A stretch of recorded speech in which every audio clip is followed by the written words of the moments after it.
कहानी को पूरा समझने के लिए कहानी के पहले भाग को ज़रूर देखें। उसका लिंक मैं आपको डिस्क्रिप्शन बॉक्स में दे दूँगी और साथ में कमेंट बॉक्स में पिन भी कर दूँगी, तो आप वहाँ से भी जाकर देख सकते हैं। पीयूष जो कि घर जा रहा था वो खुद से बोला, आपकी आंखों में उदासी की वजह मैं अच्छे से समझता हूँ।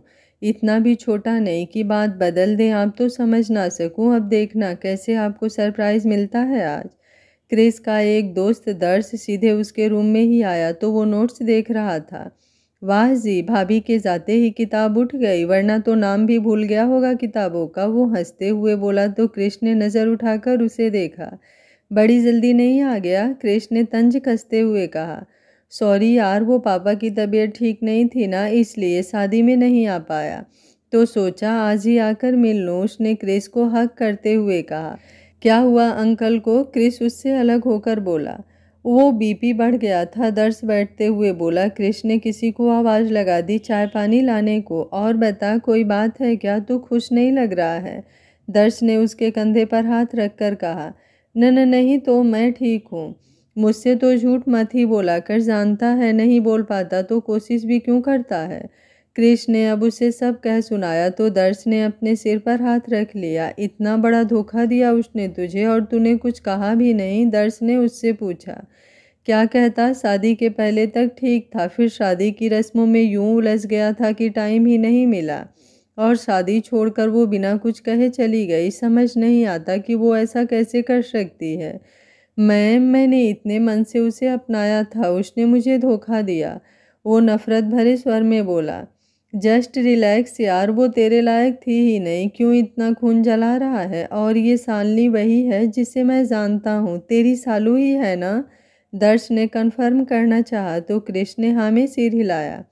तो ये अच्छा है ना, तू उसे जानता भी है, और शालिनी कितनी समझदार और शांत है, घर भी अच्छे से संभाल सकती है, पढ़ी लिखी है, तो क्या दिक्कत है तुझे उससे? दर्श ने उससे पूछा तो क्रिश ने एक पल को अपनी आंखें बंद कर ली और बोलने लगा। दर्श क्रिश को एकटक देख रहा था। उसने अभी जो कहा था उस बात पर यकीन करना उसके लिए थोड़ा मुश्किल सा था। तुझे नहीं लगता कि तुझे पहले शालिनी से बात करनी चाहिए? वो बहुत अच्छी है यार, जिस हिसाब से तूने मुझे आज तक बताया है, और फिर अब तो तुम दोनों भी साथ हो, किस्मत को शायद यही मंजूर था। वो लड़की तेरे लिए बनी ही नहीं थी, दर्श ने उसे समझाते हुए कहा। क्रिस कुछ बोल पाता उससे पहले ही पीयूष वहां आ गया। हाय दर्श भाई, उसने दर्श को देख मुस्कुराते हुए कहा। हेलो छोटे, कैसा है? दर्श ने उससे हक करके कहा। मैं तो मस्त ही हूँ, आप बताओ, उसने उसके बगल में बैठते हुए कहा तो दर्श ने भी हाँ में सिर हिलाया। तुझे कोई काम था क्या? क्रिस बोल उठा तो पीयूष पहले तो उसे अपनी आंखें छोटी छोटी करके देखने लगा, फिर दर्श के कंधे पर हाथ रखते हुए नौटंकी करते हुए बोला। देखा दर्श भाई, शादी होते ही लड़का इतना बदल गया कि अपने ही भाई को पूछ रहा है कोई काम था। अब क्या बिना काम के मैं अपने भाई के पास भी नहीं आ सकता? हाँ यार, लगता तो मुझे भी है कि अपना लड़का अब पराया हो गया है, दर्श ने भी उसी तरह कहा। तुम दोनों की निकलो अभी के अभी यहाँ से, वरना मैं मुंह तोड़ दूंगा तुम दोनों के, क्रिश ने गुस्से से चिढ़ते हुए कहा। उसकी बात सुन दोनों ही अपनी हंसी रोकने की कोशिश करने लगे। क्रिस का गंभीर चेहरा देख पीयूष ने धीरे से कहा, वो मैं आज एक दोस्त के घर जा रहा हूँ, उसका बर्थडे है तो पार्टी रखी है, हो सकता है रात वहीं रुकना भी पड़े। जाओ, क्रिश ने कहा तो पीयूष के चेहरे पर मुस्कुराहट तैर गई, लेकिन उसने बड़े ही चालाकी से उसे छुपा ली। पर भाई, एक प्रॉब्लम है, आपकी हेल्प चाहिए थी उसमें, उसने उदास सा मुंह बनाकर कहा। बोल, आप घर में संभाल लेना ना, वो मम्मी ने कोई काम कहा तो? तू चिंता मत कर, मैं देख लूँगा, क्रिस उसकी बात बीच में ही काटते हुए बोला। तो पीयूष की खुशी का ठिकाना ना रहा। आप ना बेस्ट भाई हो, वो खुश होकर बोला और उससे लिपट गया। क्रिस ने मुस्कुराकर उसके सिर पर हाथ फेरा। चल ठीक है, मैं भी निकलता हूँ, एक पेशेंट की हालत गंभीर है। दर्श जो कि एक कॉल आने पर बिजी हो गया था, उसने क्रिस के पास आकर कहा। कोई ना, अपना ख्याल रखना और आते रहना मिलने, क्रिस ने कहा। शालिनी अपने मायके आई थी तो उसके पड़ोस की लड़कियां उससे मिलने आई थी। वो सब बरामदे में बैठी बातें कर ही रही थी। शाम के समय की एक गाड़ी आकर रुकी। लगता है जीजू आ गए, एक पल भी तेरे बिना रहा नहीं जा रहा। विधि जो उसके घर के बगल में ही रहती थी और उसकी दोस्त भी थी, उसने कहा। चुप कर, कुछ भी बोलती है, शालिनी उसे डांट लगाते हुए बोली। गाड़ी से निकले शख्स को देख वो हैरान रह गई, साथ ही उसके चेहरे पर मुस्कान आ गई। क्रिस को यहाँ देख। उसे कोई उम्मीद नहीं थी कि वो आएगा। ओए, नज़र लगाएगी क्या? तेरे ही पति देव हैं, अब तो आराम से ताड़ना, मैं चली। विधि उसके कान में फुसफुसाई और अपने घर की तरफ भाग गई। क्रिस अब उसके सामने आ चुका था। थैंक यू यहाँ आने के लिए, सच में मैं बहुत ज़्यादा। वो बात पूरी करती उससे पहले ही क्रिस बोल उठा। मम्मी ने भेजा है, पीयूष घर नहीं था तो इसलिए कोई गलतफहमी मत पालो और जाकर तैयार हो जाओ। शालिनी का मन उदास हो गया, उसका रवैया देख। उसने धीरे से कहा। अरे जमाई साहब, आप कब आए? अंदर आइए ना। शारदा जी जो कि आंगन में थी, बाहर की आवाज़ सुन दरवाजे तक आई थी। क्रिस को देखकर बोली। क्रिस ने आकर उनके पैर छुए। कुछ देर बैठने के बाद वो सबसे विदा लेकर निकल पड़े। शालिनी उसके बगल ही बैठी थी, लेकिन वो आज हमेशा की तरह बकबक करने वाला क्रिस एकदम चुप था और बस उसका ध्यान ड्राइविंग में ही था। उसे कब से शालिनी की नज़रें अपने चेहरे पर महसूस हो रही थी। जब उससे रहा नहीं गया तो उसने एक झटके में गाड़ी रोक दी। शालिनी ऐसा अचानक होने से संभल नहीं पाई। उसका सिर टकराता उससे पहले ही क्रिस ने उसकी दोनों बाजू पकड़ उसे अपने करीब खींच लिया। वो हैरानी से उसे देख रही थी, उसे तो कुछ समझ ही नहीं आ रहा था। वो हकलाते हुए बोली, ये यहाँ क्यों रोकी गाड़ी? मुझे ताड़ क्यों रही थी? उसने शालिनी का चेहरा अपनी तरफ करते हुए सीधी सी आवाज़ में कहा। तो वो झेप सी गई और नज़रें चुराने लगी। मत किया करो परेशान, ड्राइव कर रहा था, क्या चाहती हो? सीधा यमलोक ही जाकर रुके तुम्हारी हरकतों की वजह से। उसने जिस लहजे में कहा था वो शालिनी को गुस्सा दिलाने के लिए काफ़ी था। तुम ना खुद को हीरो मत समझो कि मैं तुम्हें ताड़ूंगी। वो तो बस तुम्हारा चेहरा कुछ परेशान लग रहे थे तुम मुझे, और मैं बस समझने की कोशिश। कहते कहते वो चुप हो गई। ज़्यादा जोर न डालो, इस चुटकू से दिमाग पर फट जाएगा। कहते हुए उसने शालिनी को छोड़ दिया और गाड़ी फिर से स्टार्ट कर दी। वहीं शालिनी मुंह बनाए विंडो से बाहर देखने लगी। क्रिस की एक आदत थी कि वो कोई भी बात कभी भी मन में नहीं रखता था। वो सीधे तौर पर हमेशा से ही अपनी बातें कह देता था, और आज उसे ऐसा लगा, शालिनी को ऐसा लगा जैसे कुछ तो है जो वो बोलना चाहता है लेकिन बोल नहीं पा रहा। इसलिए ही वो उसके चेहरे को पढ़ने की कोशिश कर रही थी, और शायद क्रिस भी उसकी ये हरकत समझ चुका था। इसलिए उसने ऐसा किया जिससे शालिनी उसके मन की बात समझ ना पाए। उन दोनों के घर आते तक रात हो गई थी। जब वो अंदर आए तो रीमा जी हाल में ही काम निपटा रही थी। सब खाना खाकर अपने कमरे में जा चुके थे। शालिनी ने अपने सिर के पल्लू को संभालते हुए उनके पैर छुए। खुश रहो बेटा, वो प्यार से उसके सिर पर हाथ रखकर बोली। कैसे हैं वहाँ सब? ठीक हैं? क्रिस अपने कमरे की तरफ जाने लगा तो उसे जाते देख रीमा जी बोली, जाओ, अच्छा अब तुम भी कपड़े बदल लो, मैं खाना वहीं भिजवा देती हूँ। शालिनी ने हाँ में सिर हिलाया और कमरे में आ गई। क्रिस चेंज कर ही रहा था कि शालिनी आ गई। सॉरी, वो जल्दी से बोली और पीछे पलट गई। वो भी हड़बड़ा गया। उसने जल्दी से टी शर्ट डाली। हो गया, क्रिस बोला तो शालिनी उसकी तरफ घूमी। देखा वो कपड़े बदल चुका है। उसने अब कबर्ड से अपने कपड़े लिए और वॉशरूम की तरफ बढ़ गई। वो बाहर आई तो देखा मेड खाना लगा चुकी थी टेबल पर। क्रिस ने डोर खुलने की आवाज़ से अपनी नज़रें उठाकर उसकी तरफ देखा। बेबी पिंक कलर की लॉन्ग टी शर्ट और वाइट सलवार डाले वो आज भी बहुत प्यारी लग रही थी। वो अब उसके पास आ चुकी थी। क्या हुआ, ऐसे क्यों देख रहे हो? कुछ कहना है? शालिनी उसे खुद को देखता पा उससे कुछ दूरी बनाकर बैठते हुए बोली, तो क्रिश ने उस पर से नज़रें हटा ली और इनकार में गर्दन हिलाई। वो अब बिना कुछ बोले खाना खाने लगा तो शालिनी भी कुछ नहीं बोली। हर बात पर हंसते रहने वाले, मस्ती मजाक करने वाले दोनों दोस्तों के बीच आज खामोशी बहुत अखर रही थी। बातें तो दोनों के पास थी लेकिन शायद शब्द नहीं थे करने को। आज जिस अनजाने मोड़ पर उनकी ज़िंदगी आकर खड़ी थी, जिसकी कल्पना भी शायद दोनों ने नहीं की थी, खासकर क्रिश ने। वो थोड़ा सा खाकर उठ गया। शालिनी ने भी बर्तन समेटे और लेकर किचन में चली गई। क्या हो रहा है ये मेरे साथ? ये सालू को देखकर नजरें ही नहीं हट रही थी आज तो। जाने क्या सोच रही होगी वो मेरे बारे में। वो खुद में ही बड़बड़ाया। वो जब वापस कमरे में लौटी तो देखा क्रिस आंखों पर हाथ रखे लेटा था। हल्की रोशनी वाला बल्ब जल रहा था कमरे में। उस दिन तो वो स्टडी रूम में था और आज अभी बेड पर था। अब शालिनी अजीब कसमकस में फंसी खड़ी हो उसे देख रही थी कि उसके कानों में आवाज़ पड़ी। जगराता करने का शौक चढ़ा है क्या आज? जो सोना नहीं है। 11 बज रहे हैं। क्रिश ने बंद आंखों से ही कहा। न नहीं, वो मैं कहाँ लेटूं? वो कन्फ्यूजन सी बोली तो क्रिश ने आंखें खोल दी और उसे घूरते हुए बोला, मेरे सिर पर। उसका जवाब सुन उसने बुरा सा मुंह बनाया। अरे मेरी माँ, ये बेड तुझे छोटा लग रहा है? उसने अपने सिर पर हाथ रखते हुए कहा। यहाँ सो जाऊं? तुम्हें कोई दिक्कत नहीं है? उस दिन तो रूम से बाहर कहते कहते वो चुप हो गई।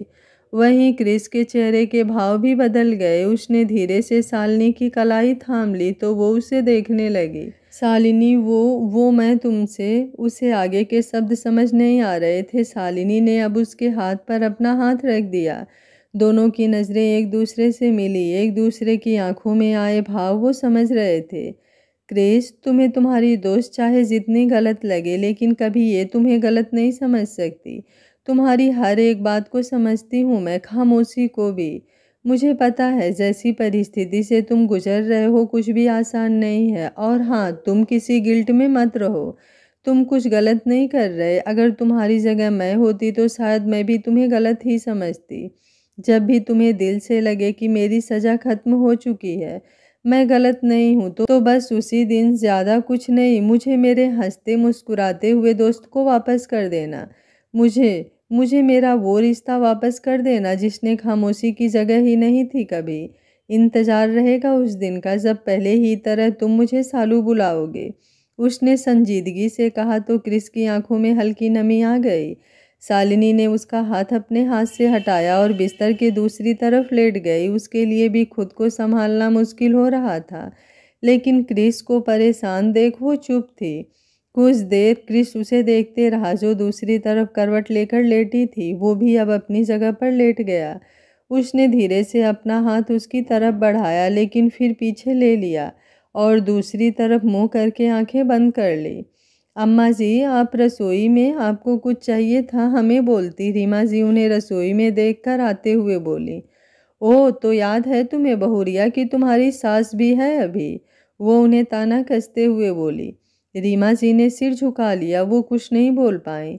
आप जाकर बैठिए, हम अभी प्रसाद बनाकर लाते हैं, वो धीरे से बोली।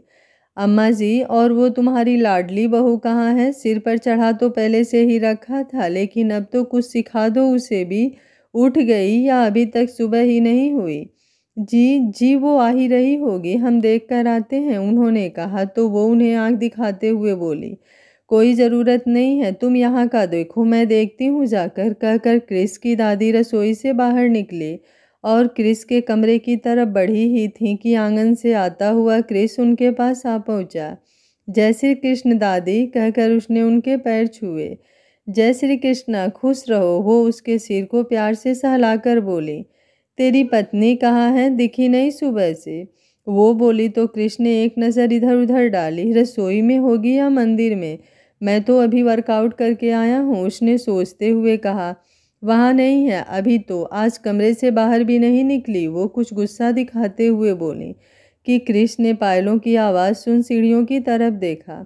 वो देखिए आ गई, क्रिस बोला तो अम्मा जी ने भी उसी तरफ देखा। शालिनी उनको देख उनके पास आई और उनके पैर छुए।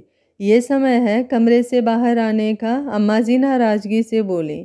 शालिनी ने नज़रें नीचे किए हुए ही कुछ कहा। वो मैं, मेरी नींद। अरे हाँ शालिनी, मेरे कपड़े आयरन हो गए ना? सॉरी, उसी वजह से तुम्हें आने में देरी हो गई, वो अम्मा जी को देखते हुए बोला तो शालिनी उसे हैरानी से देखने लगी। अच्छा, तो क्रिस का काम कर रही थी, बहुत अच्छा किया, पति का काम सबसे पहले होना भी चाहिए। अब जाकर रसोई में अपनी सास की मदद करो, अम्मा जी बोली तो क्रिस ने चैन की सांस ली। शालिनी हाँ में सिर हिला रसोई की तरफ बढ़ गई। उसके दिमाग में अभी भी यही सब चल रहा था।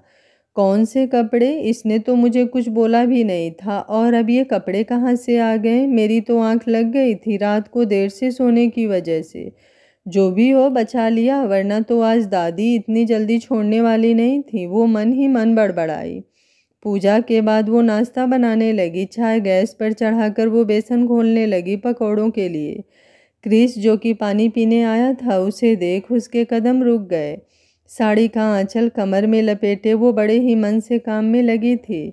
क्रिस के चेहरे पर मुस्कुराहट आ गई और वो अंदर आ गया। शालिनी ने अभी तक उसे देखा नहीं था। वो अपने ही मगन में पलटी की पीछे खड़े क्रिस से टकरा गई। उसके बेसन में घुले हाथ क्रिस की सफ़ेद टी शर्ट पर थे। शालिनी ने चेहरा उठाकर उसे देखा और जल्दी से अपना हाथ हटाते हुए बोली, सॉरी सॉरी। क्रिस बुरा सा मुंह बनाकर अपनी टी शर्ट को देखने लगा, जिस पर हल्दी बेसन सबके निशान आ चुके थे। शालिनी ने उसकी निगाहों का पीछा किया तो दांते तले जीभ दबा ली। ये मेरी पसंदीदा टी शर्ट है और मैं बाहर जा रहा था, तुमने क्या किया? क्रिस ने कहा। चलो मैं साफ कर देती हूँ ना, 10 मिनट दो बस मुझे, लाओ ये उतार दो। वो कुछ सोचते हुए बोली और अपना हाथ धुलने लगी। कोई ज़रूरत नहीं है, वो बेरुखी से बोला और कमरे से बाहर चला गया। इनकी नाराज़गी, हाँ कान्हा जी आप ही संभालो। वो उसे जाते देख बोली। अपना काम छोड़कर वो उसके पीछे भी नहीं जा सकती थी, इसलिए अपना काम निपटाने लगी। पीयूष हॉस्टल जा चुका था, बस अब घर के लोग ही बचे थे। ताई जी भी अपने परिवार के साथ शहर जा चुकी थी, जहाँ वो लोग रहते थे। शालिनी, यार ये क्या सुन रही हूँ मैं? तूने शादी कर ली और हम लोगों को बताना भी ज़रूरी नहीं समझा? यार सब कुछ इतनी जल्दी में हो गया, हालात ही ऐसे बने थे कि मुझे खुद ही कहाँ पता था कि ऐसा कुछ होने वाला है। तो तूने कैसे हाँ बोल दिया? इतनी जल्दबाजी में कौन है? जानती है तू उसे पहले से या यूं ही? बहुत अच्छे से जानती हूँ। कान्हा जी ने मेरी भक्ति का उपहार जो दिया है उसके रूप में। शालिनी क्रिस के बारे में सोचकर मुस्कुराते हुए बोली तो फ़ोन के दूसरी तरफ से स्नेहा कुछ देर के लिए चुप हो गई, फिर बोली, चल अच्छा ये सब तो ठीक ही है, ये बता कॉलेज कब से आ रही है? यार इस बारे में तो कुछ सोचा ही नहीं, शादी के बाद इतना उलझ गई थी कि समय ही नहीं मिला, और अब यहाँ से दूर गांव छोड़कर वहाँ आना मुश्किल सा लगता है। यहाँ अम्मा जी ही शायद ना माने, उनके खिलाफ़ कैसे कुछ कर सकती हूँ? तू पागल हो गई है? जीजू से तो बात करना, शायद वो मना ले सबको। देखते हैं, वैसे भी पापा जी जो कहेंगे वही करूँगी। तू अपनी पढ़ाई पर ध्यान दे, क्लास का टाइम भी हो गया होगा, है ना? चल बाद में बात करते हैं, उसने कहा और कॉल कट कर दिया। वही कोई था जिसने सारी बातें सुन ली थी और एक लंबी सांस लेते हुए वो वहाँ से चला गया। शालिनी ने फ़ोन एक तरफ रखा और काम निपटाकर कमरे में आ गई।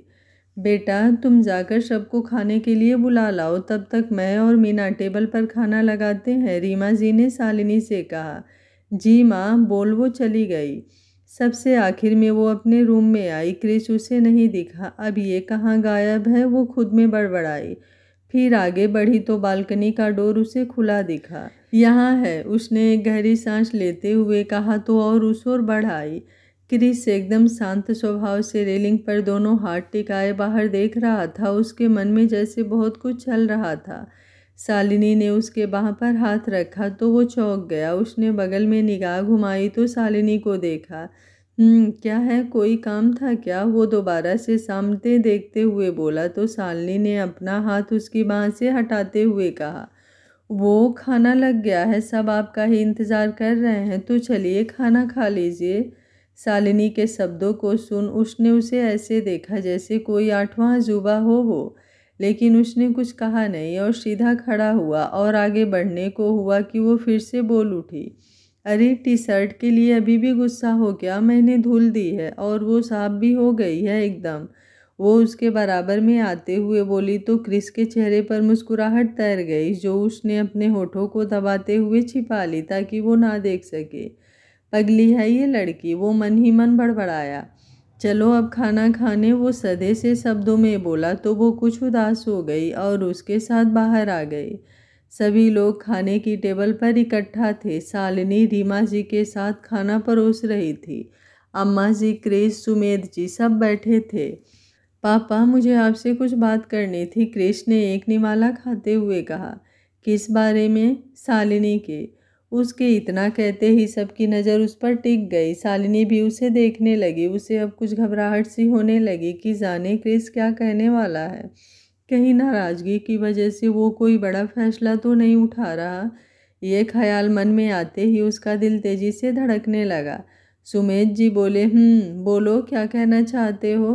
क्रिस एक नज़र शालिनी को देखते हुए बोला, पापा, वो शालिनी, मतलब शादी से पहले उसकी पढ़ाई चल रही थी और अब शादी के बाद से हमने इस बात पर ध्यान ही नहीं दिया, तो मुझे लगता है कि उसे पढ़ाई कंटिन्यू रखनी चाहिए लखनऊ जाकर। सुमेध जी कुछ बोलते उससे पहले ही अम्मा जी भड़क गए। तुम्हारा दिमाग तो ठीक है, तुम क्या बोल रहे हो? अब वो ठाकुर खानदान की बहू है, ऐसे ही नहीं कि कहीं भी घर से बाहर अकेले जाकर घूमे और दूसरों के बीच रहे। अरे बोलने से पहले सोच तो लिया करो कुछ। बस जितना पढ़ना था पढ़ चुकी, रहना है तो घर में ही है ना। अम्मा, सुमेध जी कुछ लंबा खींचते हुए बोले तो अम्मा बोलती बोलती चुप हो गई। कोई कुछ भी कहे, उससे पहले जिसके बारे में ये बोल रहा है उसका मत भी ज़रूरी है। बिटिया, तुम बताओ, तुम क्या चाहती हो? सुमेश जी शालिनी को देखते हुए बोले, जो सिर झुकाए खड़ी थी। आप सबको जो सही लगे, मैं ऐसा कुछ नहीं करना चाहती जिससे आप सबको चोट पहुँचे। आप जो कहेंगे वही सही होगा मेरे लिए पापा जी, वो धीरे से बोली। क्या सही गलत किसी ने कह दिया तो तुम पढ़ाई भी छोड़ दोगी? क्रिस अब गुस्से से उसे देखते हुए बोला। आप लोग पहले खाना खा लीजिए, फिर बैठकर बात कीजिएगा। खाने के बीच तो शांति रखिए। रीमा जी बात को बढ़ता देख बोली। अम्मा जी बोली, और चढ़ा लो सिर पर इस लड़की को। देख लिया इसे इस घर में ब्याहने का नतीजा। जो लड़का कभी ऊंची आवाज़ में बात नहीं करता था, इसके लिए वो अब हमसे जुबान भी लड़ाने लगा। अम्मा जी की बात सुन शालिनी की आंखें बाहर आई और वो किचन में चली गई। अम्मा, आप भी क्या लेकर बैठ गई? बच्ची का दिल दुखाना ज़रूरी है क्या हर बार? सुमेध जी बोले। हाँ हाँ, मैं ही बुरी हूँ, बस तुम सबकी नज़रों में। अम्मा जी गुस्से से बोली और नाराज़गी से तो सबने चुप रहना ही बेहतर समझा। सब खाकर जा चुके थे, बस शालिनी और रीमा जी ही बची थी। बेटा चलो अब खाना खा लो पहले, फिर करना ये सब। रीमा जी शालिनी से बोली जो दूध उबाल रही थी। माँ, आप खा लीजिए, मुझे बिल्कुल भी भूख नहीं है, अभी बाद में खा लूँगी। अम्मा की बात का बुरा लगा, वो उसके कंधे पर हाथ रखकर बोली तो शालिनी की आंखें एक बार फिर भर आई। उसने इनकार में सिर हिलाया। अच्छा, तो अब अपनी माँ से भी बातें छुपाने लगी? वो उसे अपनी तरफ करते हुए बोली तो शालिनी खुद को रोक नहीं पाई और रोते हुए उनसे लिपट गई। क्या मैं सच में इतनी बुरी हूँ जो वो मुझे पसंद नहीं करती? मैं इतनी कोशिश करती हूँ फिर भी वो मुझे। शालिनी अटकते हुए बोली। बस बच्चे, तुम बिल्कुल बुरी नहीं हो और ना ही अम्मा जी, बस वो थोड़ा पुराने ख्यालात की हैं। बाहर से जितनी सख्त है अंदर से उतनी ही नर्म दिल। वो उसकी पीठ पर हाथ फेर उसे शांत कराते हुए बोली। रीमा जी ने उसे समझाया और अपने साथ बैठाकर अपने हाथों से ही खिलाने लगी। क्रिस किताब खोले आज बिस्तर पर ही बैठा था, लेकिन उसका ध्यान पढ़ने में बिल्कुल भी नहीं था। नजरें बार बार दरवाजे पर जा रही थी। 11:30 बज चुके थे, वो अभी तक कमरे में नहीं आई थी। मुझे शायद उस पर गुस्सा नहीं करना चाहिए था और ऊपर से अम्मा की बातें भी बुरी लगी, पर क्या करूं, ये लड़की है ही वैसी। वो तो मैंने इसे बात करते सुन लिया था, वरना मेरा भी ध्यान नहीं जाता इसकी पढ़ाई की ओर। वो खुद में बड़बड़ाया।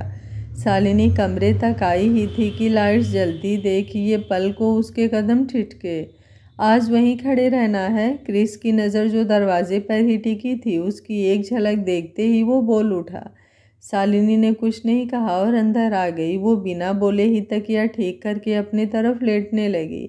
इतनी देर क्यों लगा दी? वो वजह जानना चाहता था। काम था, मुझे नींद आ रही है, अब कहकर उसने कंबल मुंह पर डालना चाहा कि क्रिश ने अपनी तरफ खींच लिया।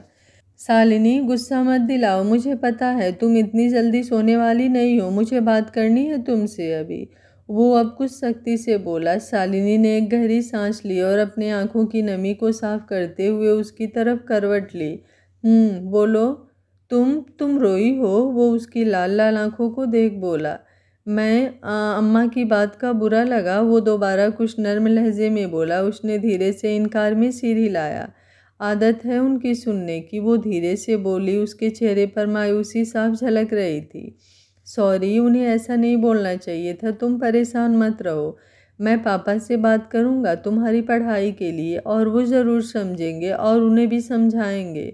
वो उसके सिर पर हाथ रखते हुए बोला, आपके एग्ज़ाम है परसों, उस पर ध्यान दो। ये सब सोचने की कोई ज़रूरत नहीं है, कहकर उसने करवट बदल ली। तुम वो कुछ बोलने ही वाला था कि वो बोल पड़ी, प्लीज़ पढ़ाई करो। गुड नाइट, क्रिश ने कहा। उसने बस कहा और अपने साइड की लैंप बंद कर दी। सुबह खिड़की से आती हल्की धूप और चिड़ियों की आवाज़ से शालिनी की आंख खुली तो नज़र सामने बैठे हुए बेड से टेक लिए क्रिस पर चली गई, जो अधलेटा सा था। उसके हाथ में किताब अभी थी। उसको देखते ही शालिनी के चेहरे पर हल्की सी मुस्कान आ गई। वो अब उठ बैठी और सरक कर उसके करीब आ गई। उसने धीरे से उसके हाथ से किताब ली और बगल वाली मेज पर रख दी। उसे कुछ पल देखती रही। जाने कितने दिन बाद उसे ये लम्हा नसीब हुआ था। उसने अपना हाथ आगे बढ़ा क्रिस के बालों को जैसे ही छुआ था कि उसकी आंख खुल गई। वो उसके एकदम करीब, उसके चेहरे पर हल्का सा झुकी ही थी। ये देख क्रिस की आंखें हल्की हैरानी से फैल गई। वहीं शालिनी भी। उसने जल्दी से अपना हाथ हटाया और उससे दूर होना चाहा कि क्रिस ने उसकी एक बाँह पकड़ अपनी तरफ खींचा, जिससे वो उसका सिर क्रिस के सीने से आ लगा। क्या कह रही थी? वो गहरी आवाज़ में बोला। वहीं शालिनी का दिल तो उसकी करीबी से एकदम तेजी से धड़क उठा था। उसकी सांसों का शोर बढ़ रहा था। कुछ भी तो नहीं? उसकी आवाज़ में लड़खड़ाहट थी। वो उससे थोड़ा सा दूर होते हुए बोली, आप ऐसे पढ़ते पढ़ते सो गए थे? तो वो उसे अपनी तरफ घूरता पाकर बोलने लगी, ये आप क्या लगा रखा है 2 दिन से? और दिमाग मत खराब किया करो यार। वो कुछ चिढ़ते हुए बोला, अम्मा ने कहा है कि नाम ना लूँ अब तुम्हारा, हमारा रिश्ता बदल चुका है। और इज्जत? वो बोलते बोलते रुकी। ये रिश्ता कुछ भी हो, मैंने तुम्हें पहले भी मना किया था, आज फिर मुझे बोलता हूँ। इज्जत मन में होनी चाहिए, दिखाने के लिए नहीं। तो प्लीज़ जैसे पहले थी वैसे ही रहो, क्रिश ने बेड से उतरते हुए कहा। तो शालिनी उसे एकटक देखते हुए बोली, फिर तुम भी मुझे शालिनी मत बुलाया करो। तुम्हारे मुँह से अपना ये नाम सुनकर भी मुझे हर्ट होता है। पहले जैसे मुझे चाहते हो तो तुम भी पहले जैसे। वो अपनी बात पूरी करती उससे पहले ही वो रूम से बाहर निकल चुका था। शालिनी ने देखा तो उसका चेहरा उदास हो गया, लेकिन उसने जल्दी ही खुद को संभाल लिया और कपड़े लेकर वॉशरूम में चली गई। सुमेश जी बगीचे में झूले पर बैठे चाय पी रहे थे। क्रिस उनके पास आया तो गुड मॉर्निंग पापा, वो उन्हें देखते ही बोला। उन्होंने अखबार नीचे किया और उसे देख हल्के से मुस्कुराते हुए गुड मॉर्निंग कहा। बैठो, खड़े क्यों हो, कुछ कहना है? वो उसे चुप देख कुछ देर बाद बोले। क्रिस की अपने पापा से बॉन्डिंग उतनी गहरी नहीं थी। वो उनसे बात करने में थोड़ा झिझकता था। यही वजह थी कि उसे कुछ समझ नहीं आ रहा था कि कैसे क्या बोले।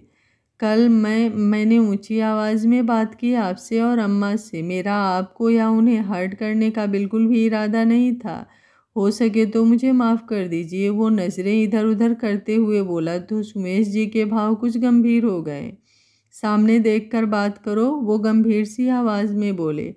तो क्रिश ने उनकी तरफ देखा। अपनी पत्नी के लिए बोलना, उसके लिए फैसले लेने का तुम्हें पूरा हक है, लेकिन उसके लिए परिवार के किसी और शख्स की इज्जत करना भी तुम्हें नहीं भूलना चाहिए। और अम्मा जी, उन्हें जानते हो कि तुमसे कितना प्यार करती हैं, फिर भी उन्हें चोट पहुंचाई। वो नाराज़गी से बोले, पापा मैं किसी का अपमान नहीं करना चाहता था, वो बस शालिनी। वो आगे बोलता उससे पहले ही वो बोले, अम्मा ने मना किया है बाहर जाकर पढ़ने को। मैंने बहुत सोचा इस बारे में। उस बच्चे की पढ़ाई बर्बाद नहीं हो, इसलिए वो परीक्षा देने जाएगी और यहीं से पढ़ेगी, पापा बोले। पर पापा, बस क्रिस, बात खत्म। और तुम्हें भी तो आज निकलना है न शहर के लिए, तो उसकी तैयारी करो, सुमेश जी ने कुछ तेज आवाज़ में कहा। वो अंदर आया तो शालिनी सबको चाय दे रही थी। अम्मा भी वहीं बैठी थी। अरे लल्ला आ गया, उसे भी तो चाय ला कर दे। जैसे ही क्रिस उनके पास आकर बैठा तो उन्होंने उसके सिर पर हाथ रखकर प्यार से बोली, जी अभी लाई, शालिनी बोली और चली गई। क्या हुआ बेटा, परेशान दिख रहा है, तबीयत तो ठीक है ना तेरी? वो उसके माथे को छूते हुए चिंतित स्वर में बोली। ठीक हूँ मैं। कृष्ण ने उनका हाथ पकड़ा और उसे चूम लिया। मैं कभी आपको हर्ट नहीं करना चाहता, वो उन्हें हक करते हुए बोला। हाँ हाँ पता है मुझे, लेकिन पत्नी के आते ही। नहीं अम्मा, आप मेरे लिए सबसे ऊपर हैं। बात आपकी या उसकी नहीं, सही गलत की थी। और आप भी तो मुझे समझाती हैं, हर भर मेरा साथ देती हैं, तो शालिनी के केस में क्यों नहीं? वो उन्हें देखता हुआ बोला। चाय? शालिनी जो उसके पास आ चुकी थी चाय का कप पकड़ाते हुए बोली। उसने कहा और कप ले लिया।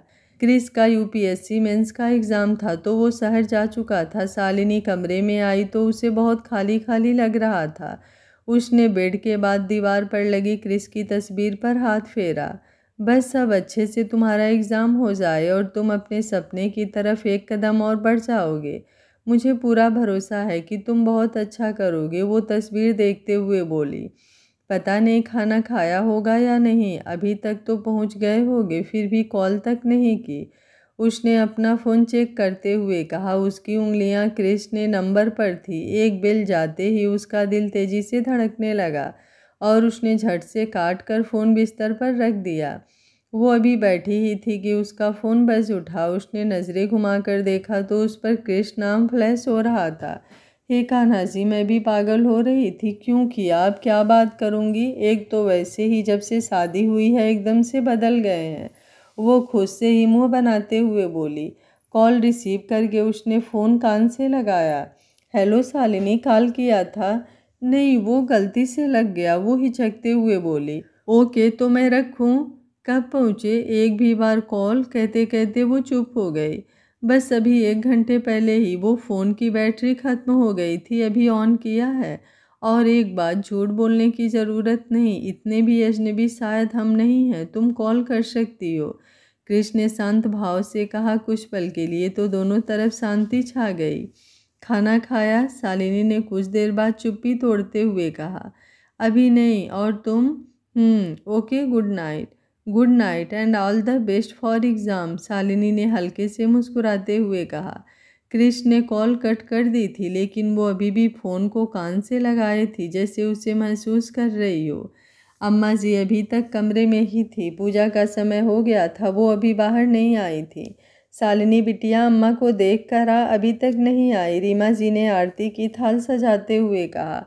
जी माँ, कहकर वो अपना पल्लू संभालते हुए उनके कमरे में आई तो देखा अम्मा अपनी लकड़ी की कुर्सी पर बैठी थी और उनकी सांसें तेज चल रही थी। दादी, अम्मा, वो चीखी और उनकी तरफ भागी। अम्मा क्या हुआ? कहते हुए वो उनके पैर के तलवे को रगड़ने लगी। शोर सुनकर सभी आ गए थे। ठाकुर साहब, आप जल्दी डॉक्टर को फ़ोन कीजिए ना, रीमा जी घबराते हुए स्वर में बोली। सुमेश जी ने हाँ कहा और डॉक्टर को फ़ोन लगा दिया। कुछ देर बाद डॉक्टर आ चुके थे। उन्होंने अम्मा जी को इंजेक्शन दिया और बताया कि उनका शुगर लेवल बढ़ गया था। अब ठीक हैं आप? वो उनके पास बिस्तर पर बैठते हुए बोले। हाँ, वो धीमी सी आवाज़ में बोली। रीमा जी, आप अम्मा के खाने पीने का सही से ध्यान नहीं रख रही हैं ना, तभी उनकी तबीयत आज इतनी बिगड़ी। अब तो बहू भी आ चुकी है घर में और इतने नौकरों के होते हुए भी आप इतनी लापरवाह कैसे हो सकती हैं? सुमेश जी सख्ती से बोले। जज जी, वो हम उनसे हड़बड़ाहट में कुछ बोला नहीं जा रहा था। शालिनी बोली। पापा जी, मैं तुमसे बात नहीं कर रहा, अभी जिससे कहा जाए वही बोलेगा। और एक बात, आज ये पहली और आखिरी गलती समझकर माफ़ कर रहा हूँ मैं। वो तेज़ आवाज़ में बोले। जी जी, आप चिंता मत कीजिए, आगे से ऐसा कुछ भी नहीं होगा। मैं पूरा ख्याल रखूँगी अम्मा के खाने पीने का। वो जल्दी से बोली। आप आराम कीजिए, मैं अभी आपका नाश्ता लाती हूँ, रीमा जी ने कहा और बाहर निकल गई। उन्होंने अपनी आँखों के गीले कोर को साफ किया कि उन्हें अपने कंधे पर किसी के नाजुक हाथों का स्पर्श हुआ। माँ, मैं ठीक हूँ, वो उसके गाल पर हाथ रखकर बोली और काम करने लगी। आखिर हर बार बिना गलती के भी क्यों एक औरत को ही बिना उनकी बातों को सुने ही गलत समझा जाता है? शालिनी के मन में यही विचार चल रहा था। अम्मा को नाश्ता और दवा देकर वो काम खत्म करके अपने कमरे में जाने को हुई ही थी कि दरवाजे पर कोई आ गया। अरे जीजी, कहाँ हो सब? घर एकदम सूनो पड़ो है। एक थोड़ी मोटी लेकिन 50 साल की लगभग महिला जिसने नीले रंग की साड़ी पहनी थी, उसके एक हाथ में कपड़ों का बैग था। वो अंदर आते हुए बोली, नमस्ते, आइए बैठिए, शालिनी ने उनके पास आते हुए कहा, हालांकि वो उन्हें पहचान नहीं रही थी। नमस्ते, वो शालिनी को देख कुछ अजीब सा मुंह बनाते हुए बोली। जीजी को हमारी बुला लाओ, कहाँ है, दिख नहीं रही, वो बैठते हुए बोली। जी कौन, आप किसकी बात कर रही हैं? अरे कौन, तमीज़ वमीज़ है कि नहीं? घर आए मेहमान को पानी पूछने के बजाय सवाल जवाब किए जा रही है ये लड़की। वो कुछ गुस्से से बोली। अरे लता तुम, वहाँ आती हुई रीमा जी ने उस औरत को देख खुश होते हुए कहा। जी, वो मुस्कुराकर बोली। रीमा जी जाकर उसके गले लग गए। कैसी हो तुम, आज इतने दिनों बाद ही सही, चलो तुम्हें याद तो आई अपने जीजी की, वो उनके पास बैठते हुए बोली। अरे जीजी, याद तो आपकी हमेशा ही आती है, बस समय ही नहीं मिल पाता। और बच्चे कहाँ हैं, दिख नहीं रहे। क्रिस की परीक्षा है तो वो भी गया है, और पीयूष तो है ही अपने कॉलेज में। वैसे बहुरिया कहाँ है, दिख नहीं रही, वो भी गई है क्या क्रिस के साथ? वो हल्के से हंसते हुए बोली तो शालिनी और रीमा जी उन्हें देखने लगी। लगता है तुमने पहचाना नहीं, ये रही हमारी बहू शालिनी, और बच्ची ये है मेरी बहन लता, क्रिस की मौसी।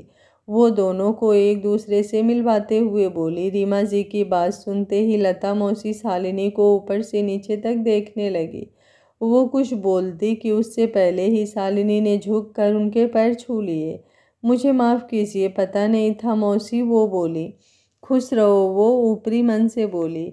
बिटिया जाओ चाय पानी का इंतज़ाम करो, रीमा जी के कहते ही वो जाने लगी। ये कैसी लड़की लाई हैं आप? किसी तरीके से ये हमारे बच्चे के लायक नहीं लग रही। वो हीरा है और ये उसके सामने। जी आप भी ना, क्या करती हैं? आपको ये सांवली लड़की ही मिली थी हमारे दूध जैसे सुंदर बेटे के लिए। वो कुछ चिढ़ते हुए नाराज़गी से बोली। शालिनी जो कुछ पूछने लौटी थी वो मौसी की बात सुन चुकी थी। आज एक बार फिर उसके रंग के आधार पर उसे जज किया जा रहा था। जिस बात का उसे बहुत बुरा लगा, वो रसोई की तरफ लौट गई बिना कुछ पूछे ही। लता, कैसी बात कर रही हो तुम? वो क्रिस से भी अच्छे दिल की बच्ची है, जिसने अपने परिवार के लिए बिना किसी सवाल जवाब के इतना बड़ा एहसान किया हम पर, वरना इज्जत मिट्टी में मिल जाती हमारी। कहते हुए उन्होंने पूरी बात बताई। रेखा घर की नौकरानी के साथ उसने कुछ देर बाद नाश्ता लाकर उसके सामने लगाया। रेखा, तुम जाकर वो ऊपर वाला कमरा साफ करा दो, रीमा जी ने कहा तो रेखा चली गई। लता मौसी रीमा जी के साथ बैठी ही थी कि सुमेश जी भी आ गए। राधे राधे जीजा जी, वो उन्हें देखते ही उठते हुए बोली। राधे राधे, आप अचानक आ गई, खबर दिया होता तो गाड़ी भेज देते, कोई समस्या तो नहीं हुई ना आने में? वो हल्की मुस्कान के साथ बोले। अरे नहीं, वो स्टेशन से सीधा ही रिक्शा ले लिया था हमने, वो बोली। रीमा जी सफ़र से आई हैं, आपकी बहन, आराम की व्यवस्था कर दीजिए, वो रीमा जी की तरफ देखते हुए बोले। हाँ, आराम तो करना ही है, लेकिन अभी जीजी ने बताया कि अम्मा जी की तबीयत ठीक नहीं है, तो पहले उनसे मिल लेते हैं, लता मौसी ने कहा तो उन्होंने सिर हिलाया। रीमा जी और मौसी जब अम्मा जी के कमरे में आई तो देखा वो आंखें बंद किए लेटी थी और शालिनी उनके पैर दबा रही थी। बिटिया, तुम तो कमरे में थी, यहाँ अम्मा के पास? हाँ माँ, जा ही रही थी, लेकिन अम्मा के कमरे में आई पहले तो देखा उनके पैर में दर्द हो रहा था। शालिनी ने उनके पैर दबाते हुए ही कहा। बस अब रहने दो, जाओ, अम्मा जी ने कहा। अम्मा प्रणाम, लता मौसी ने उनके पैर छूकर कहा तो उन्होंने आशीर्वाद दिया और बैठकर बातें करने लगे। क्या सच में सांवला या काला होना कोई गुनाह है? वो कमरे में आई ही थी कि उसके कानों में थोड़ी देर पहले कही गई मौसी की बातें गूंजने लगी। वो सही ही तो थी, मैं कहाँ क्रिस के लायक हूँ, इसलिए ही तो हमेशा पीछे हटती थी उससे कुछ भी बोलने में। लेकिन तकदीर ने ऐसे इस राह पर लाकर खड़ा कर दिया जो सोचा भी नहीं था। गोल्डी, कभी कभी लगता है तेरी ज़िंदगी भी मुझसे बहुत अच्छी है, कम से कम तुझे इंसानों की तरह हर बात से फ़र्क तो नहीं पड़ता। रंग मेरा, क्या यही मेरी पहचान है? वो गोल्डी के पास खड़ी हुई बोली। उसकी आंखें एकदम सूनी थी और चेहरे पर उदासी छलक रही थी। उसका फ़ोन अब बजने लगा। पीयूष का नंबर देख उसने जल्दी से कॉल रिसीव की। पीयूष और उसमें बहुत बनती थी। यही वजह थी उससे बात करने के बाद शालिनी का मूड एकदम ठीक हो चुका था और वो इस बात को सुन खुश भी थी कि वो अगले महीने से घर आ जाएगा। सब रात में खाने के लिए बैठे ही थे कि अम्मा जी खुश होकर बोली, अरे लल्ला आ गया। क्रिस जो कि धीमे कदमों से दरवाजे से अंदर बढ़ रहा था, वो अब डाइनिंग टेबल की तरफ बढ़ गया। अरे बेटा, तुम तो कल आने वाले थे ना, रीमा जी उसे देखते हुए ही बोली। हाँ, पर अम्मा के बारे में सुनकर रहा नहीं गया, कहते हुए उसने अपने कंधे पर टंगा बैग एक तरफ रख दिया। परीक्षा कैसी हुई? ठाकुर साहब ने पूछा तो उसने मुस्कुराकर अच्छी हुई कहा। वो मौसी से मिलने लगा। शालिनी जो रसोई से रोटी लेने गई थी, क्रिस की आवाज़ सुन उसने जल्दी से आकर देखा। उसे देखते ही उसके चेहरे पर मुस्कुराहट ठहर गई। मैं चेंज करके आता हूँ, उसने कहा और कमरे की तरफ बढ़ गया। शालिनी सबको परोस रही थी, लेकिन नज़रें बार बार ऊपर कमरे की तरफ ही जा रही थी। तुम जाकर क्रिस को पानी वानी दो, थका आया है, यहाँ सब है, अम्मा ने कहा तो शालिनी उन्हें अचरज से देखने लगी। एक बार में सुनाई नहीं देता ना तेरी बहू को? वो कुछ नाराज़गी से बोली तो शालिनी को हल्की हंसी आ गई। उसने रीमा जी की तरफ देखा, जिन्होंने उसे जाने का इशारा किया। ये अम्मा जी भी ना सोचती इतना है लेकिन दिखाती नहीं, रीमा जी ने मन ही मन कहा। शालिनी आई तो देखा वो वैसे ही बिस्तर पर गिरा था। शालिनी के कदमों की आहट पा उसने आंखें खोली। क्या हुआ? तबीयत तो ठीक है ना, ऐसे क्यों लेटे हो? वो अंदर आते हुए ही उसे देखते हुए बोली तो उसने इनकार में गर्दन हिलाई। शालिनी उसे पानी का गिलास पकड़ाते हुए असमंजस से देखने लगी। बस थोड़ा सिर दर्द है, उसने पानी पीते हुए कहा। एग्ज़ाम कैसा हुआ? वैसे तो मुझे पूरा भरोसा है कि तुम्हारा रिजल्ट बहुत ही अच्छा आने वाला है। वो उससे कुछ दूरी बनाकर बैठते हुए बोली तो वो मुस्कुरा उठा। अच्छा, ऐसा क्यों? और क्या, तुमसे ज़्यादा तुम पर भरोसा है, शालिनी ने कहा तो सहसा क्रिस की नज़रें उस पर उठ गई। उसे अपनी तरफ देखता पाकर वो झेप गई और उठने को हुई कि क्रिस ने उसका हाथ पकड़ लिया। बैठो, वो धीमी सी आवाज़ में बोला। मम्मा मुझे काम है, मुझे, वो आंखें बंद करती हुई बोली। क्रिस ने अपनी पकड़ उसकी कलाई पर थोड़ी सी कस दी तो वो पलटते हुए उसे देखने लगी। क्रिस के चेहरे पर बेचैनी थी। क्या हुआ? वो कुछ परेशान सी बोली। कुछ नहीं, उसने कहा और उसका हाथ छोड़ते हुए उठ खड़ा हुआ। वो अब कपड़े लेकर जा चुका था, लेकिन साथ ही शालिनी को असमंजस में भी डाल गया था। क्या हुआ है इन्हें? वो बोलना चाहता था लेकिन कुछ बोलते बोलते नहीं भरा। वो मन ही मन बोली। खाना खाने के बाद वो अम्मा के पास चला गया था। जब लौट कर आया तो शालिनी बिस्तर सही कर रही थी। उसने अब अपना बैग उठाया और उसमें से कुछ सामान निकाला। शालिनी, उसने आवाज़ दी तो वो उसकी तरफ देखने लगी। ये तुम्हारे लिए, कहते हुए उसने वो उसकी तरफ देखने लगा। शालिनी ने खोल कर देखा तो उसमें कुछ बुक्स थी। ये वो मैं मतलब अम्मा, कहते कहते वो चुप हो गई। अम्मा ने पढ़ने को मना नहीं किया है, वैसे भी उन्हें किसी बात को थोड़ा डिटेल में समझाना पड़ता है कभी कभी। अब बहाने कम बनाओ और पढ़ाई पर भी ध्यान दो, कहते हुए वो बिस्तर पर बैठ गया। खड़ूस, वो बुदबुदाई। सुना मैंने, क्रिस ने हल्के से हंसते हुए कहा। उफ, कहते हुए उसने अपने सिर पर धीरे से मारा। उसकी इस हरकत पर क्रिस को हंसी आ गई, लेकिन उसने अपने होठों को दबा लिया। ये लड़की भी ना, वो खुद से बोला। शालिनी बहुत ही खुश लग रही थी। एक तो क्रिस उसके साथ था और दूसरा किताबें जो वो लाया था उन्हें पाकर। क्रिस सुबह की हल्की धूप चेहरे पर पड़ते ही कुनमुनाया और अपना चेहरा तकिए से छिपाने लगा। शालिनी जो अभी बाथरूम से नहाकर आई ही थी, उसने देखा तो जल्दी से आकर खिड़की का पर्दा लगा दिया। क्रिस अब चैन से सो गया। एक बार फिर जो देख शालिनी के चेहरे पर मुस्कुराहट आ गई। वो अपने गीले बालों को टॉवल से सुखाने लगी। बेड पर रखा क्रिस का फ़ोन बजने से उसकी आंख खुली। वो जब तक फ़ोन उठाता तब तक कॉल कट हो चुकी थी। वो अभी लेटा ही था कि उसकी नज़र सामने शालिनी पर पड़ी, जो हाथों में सिंदूर की डिबिया लिए सिंदूर लगाने जा रही थी। बेबी पिंक कलर की सिंपल सी साड़ी में आज वो बहुत ही ज़्यादा प्यारी लग रही थी। वो उठकर उसके पास आया और उसके हाथ से सिंदूर ले लिया। क्या हुआ? वो उसे देखते ही बोली। क्रिस ने कुछ पल तक उसे देखा और फिर एक चिटकी सिंदूर उसकी मांग में भरने लगा। शालिनी की आंखें बंद हो गई इस सुखद एहसास में। उसकी आंखों में नमी आ गई। उसने साड़ी का पल्लू उसके सिर पर रखते हुए वो एक हाथ उसके गाल पर रखकर प्यार से बोला, क्या बात है, आज तो मेरी सालू बहुत प्यारी लग रही है। शालिनी, यार टी शर्ट नहीं मिल रही। उसकी आवाज़ उसके कानों में पड़ी तो उसने देखा क्रिस उसके पास नहीं था, बल्कि अलमारी में नहाने जाने के लिए वो कपड़े ढूंढ रहा था। सिंदूर अभी भी उसके हाथ में ही था। देती हूँ, उसने कहा और सिंदूर लगाते हुए अब उसकी तरफ आई तो वो किनारे खड़ा हो गया। उसका फ़ोन फिर बजने लगा। इसे भी चैन नहीं एक पल को। वो फ़ोन पर दर्ज का नाम देख बड़बड़ाया, बोल। अच्छा ठीक है, आज शाम को यहीं मिलता हूँ। नहीं यार, अभी नहीं आ सकता, आज कुछ काम है। ओके चल, शाम को मिलते हैं। वो फ़ोन कान में लगाए हुए ही बोल रहा था कि शालिनी ने अपना हाथ उसकी तरफ बढ़ाया। ध्यान कहाँ है सुबह सुबह, कृष्ण ने कहा तो वो असमंजस से देखने लगी।